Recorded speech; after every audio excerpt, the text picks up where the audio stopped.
He ruled with absolute power, but in the end he was just a dying man in agony. The king who couldn't be touched. At the height of his power, Henry VIII was unstoppable. He was England's golden boy, tall, athletic, charismatic, a true Renaissance prince. He wasn't just a king, he was a living symbol of might. He challenged the Pope, rewrote religious laws, and took 6 wives without apology. But underneath that power, something was already festering. He thought he could rewrite history. But he never saw how it would end, with his own body turning against him. A body breaking from the inside, it started with pain. In 1536, a brutal jousting accident threw Henry from his horse. He was knocked unconscious for hours, and when he awoke, something had changed. His leg had been crushed. The injury never healed, and the wound, it became infected and never stopped leaking. The pain drove him mad. To drain the pus, doctors sliced open his leg again and again. The infection gave off a stench so foul that courtiers kept their distance. Even his wives avoided his chambers. But the pain wasn't just physical. It poisoned his mind. The charming prince became a tyrant. He trusted no one, not his advisors, not his wives. He executed 2 of them and sent his closest friends to the chopping block. What was once a man was now a paranoid shadow, a monster in the mirror. By the 1540s, Henry had become almost unrecognizable. He had ballooned to over 390 pounds. His armor had to be widened several times. He could barely walk. Servants had to carry him in specially designed chairs. The leg wound never closed. It constantly dripped blood and pus. His sheets were soaked in it. He could smell his own decay. Doctors tried everything: potions, surgery, prayers. Nothing worked.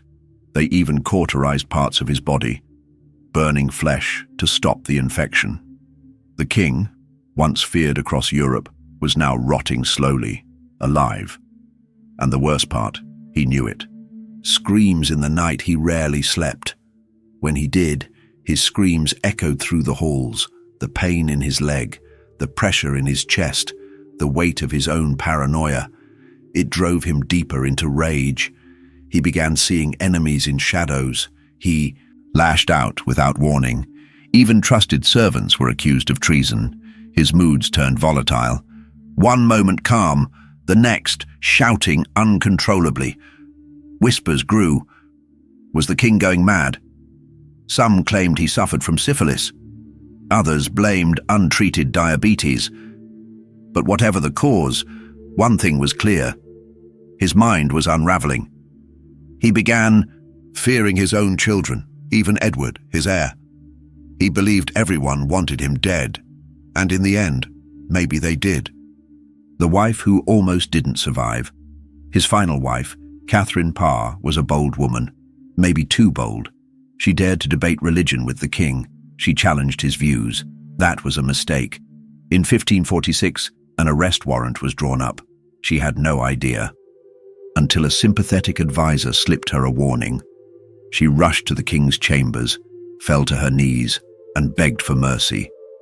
She played the game well, saying she only spoke up to learn from his wisdom. Henry bought it, but barely. If she hadn't begged, she would have joined the long list of executed queens.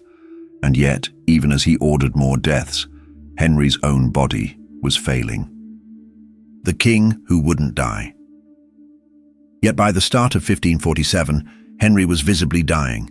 He couldn't walk, he couldn't ride, he barely spoke, but no one was allowed to say the word death. Telling the king he was dying was considered treason, so no one did.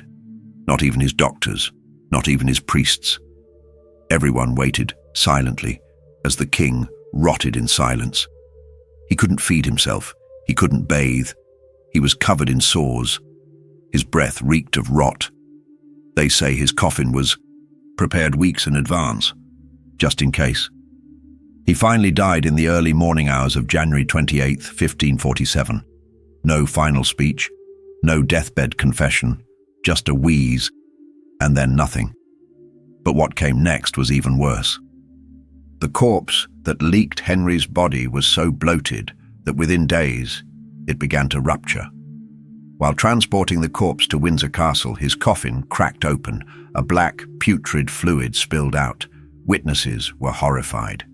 One chronicler claimed the stench made soldiers gag. Rumors exploded. Some whispered it was God's punishment. Others said the rot was fitting for a man who had executed wives, friends, and clergy, even in death. Henry could not escape the horror he'd become.